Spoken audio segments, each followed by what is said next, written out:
So President Trump says Iran still wants to make a deal, despite the two sides trading strikes over the weekend. And it comes as the president has reportedly toughened his terms for Tehran. All right, Alexandra Hoff is live at the White House with the details. Good morning, Alex.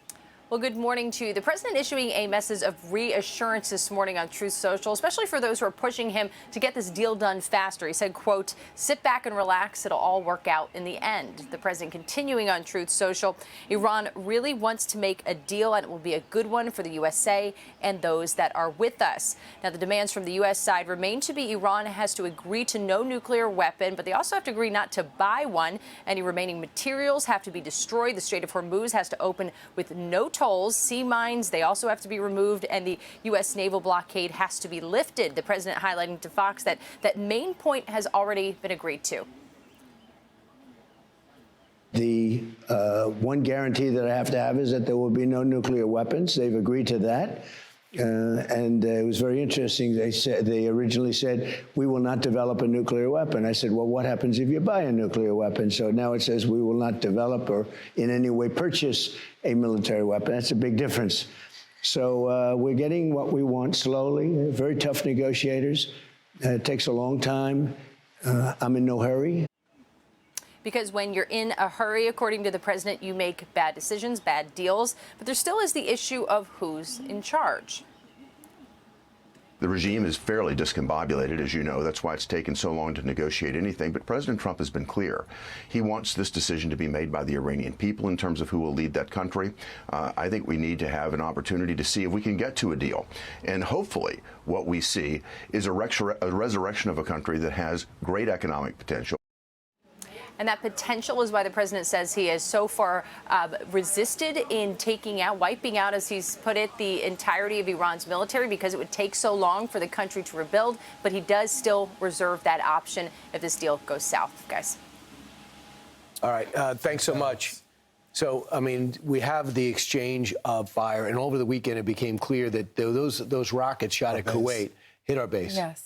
And we have guys injured. So they wanted retaliation because we also disabled a ship this weekend after we took out some of their assets because they were being provocative with us. So this is essentially we're still engaging with them, and they feel as though that they can hit us because the president does not want to go back to military force.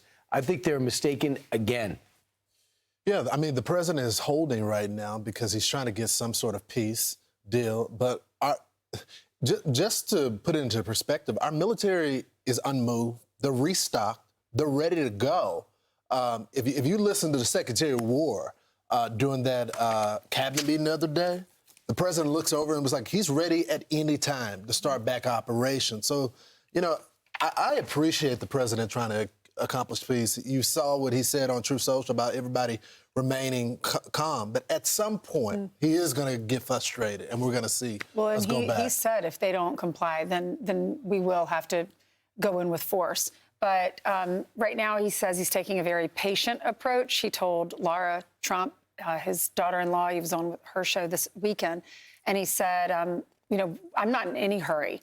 I know that gas prices are high. As soon as we get what our demands are, he wants the enriched uranium, then gas prices will go down again. But for right now, he said, I know we're facing the midterms, but he said last week, if I don't do what I'm supposed to do to protect our country because there's a midterm coming up, then nothing will ever get done because there's a midterm or there's an election every 2 years. Exactly. Right. If they get to November and they're still not complying, the gloves are off. Right. I'm telling you, they've already done. The president's already done what no other president was willing to do. First hit them last year in June, and then bury their nuclear program.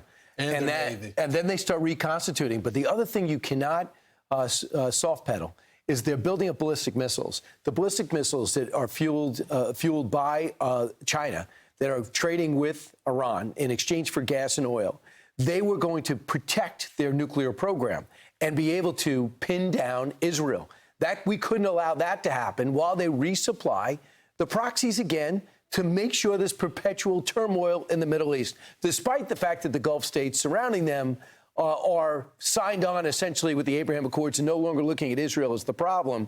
And the other thing I would like to add is that the Iranians, this is how they miscalculated. They are trying to rally the Gulf states against us. After they hit them. After you've been bombing them consistently for the last 2 months, you're taking out their vital, trying to take out their vital energy sector from Qatar to Saudi Arabia to Bahrain and Kuwait. And now you're saying, let's rally against the U.S. That just shows you how detached they are from reality, I think. Here's Kevin Hassett. He's the director of the National Economic Council on the chain of events that will more quickly lead to lower oil and gas prices. Listen. When you leave the Straits, then you can get to Pakistan almost right away. You can get to India almost right away. You can get to Korea, Singapore a little bit faster. But the point is, those are the places where the refineries had to shut down because they didn't have oil. And that's why diesel prices went through the roof and jet fuel prices went through the roof. And what happened with U.S. refineries is when they saw how much money they could make with diesel and with jet fuel, then they changed what they refined and refined less gasoline and more of the other stuff, which was so costly. As soon as the oil lands in Asia, then we expect those prices to reverse and gasoline production in the U.S. to go up. And so I think I've seen some forecasts of how bad it could be, how long it could take, but I think they're really underestimating sort of the chain of events that's going to happen because the boats are actually already leaving and headed to Asia and making it so those refineries are going back towards 100% production. I will say Kevin Hassett also, he did some of the other Sunday shows as well, and he pushed back against the narrative that everything is going wrong with the economy. Essentially, he's saying that many of the sentiments that you hear from the American people comes from the negative press coverage. He goes, okay, we fixed the egg prices. You guys complain about the egg prices. He goes, we fix it. We bring it down by over 20%. There's no coverage of that. The gas prices aren't as high under Joe Biden as they were under Joe Biden. And we're in a military conflict, and Iran is trying to use that against America. But you guys didn't cover the gas prices before that. So there is a narrative thing. No one wants to undermine and say, hey, look, we know the people at home are feeling the gas prices. No one can deny that. But if you can compare the gas prices that are right now during this conflict compared to Joe Biden when he was in office, we're at war now. There's a difference. We weren't at war then. And you know why Joe Biden's prices were high?